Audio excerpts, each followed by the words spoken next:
Dès son plus jeune âge, il avait pris décision courageuse d'être le souffre-douleur de la classe. Et ceci pour épargner à ses camarades cette souffrance.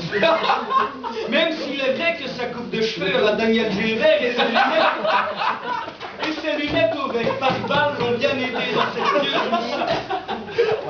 Souvenons-nous également que Pierre n'hésitait pas à donner de sa personne pour s'offrir aux femmes les plus égratignées,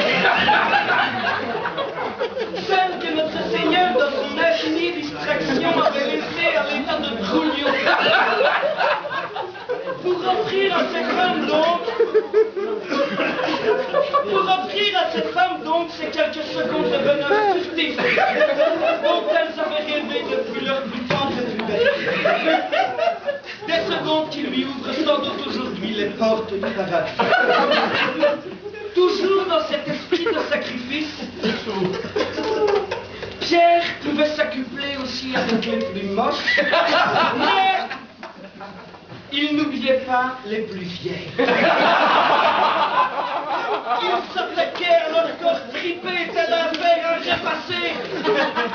Au manque de conflit, passant l'un après l'autre les monts et les vaux dans leur bourrelet foisonnant de sueur, tel un méthode hilarie de seconde zone, s'élançant à l'attaque de leur vieille dinde usée par le temps et les nombreux amants de la libération 44, pour finir par jouir un sourire béat affiché sur ce faciès disgracieux, quelquefois le blanc entre les dents.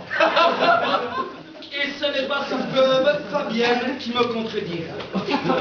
Fabienne, qui n'a malheureusement pas pu être présente ce soir suite à un accident stupide. En effet, elle s'est cassé le col du fémur en glissant sur son dentier dans sa chambre à la maison de frère. Courage,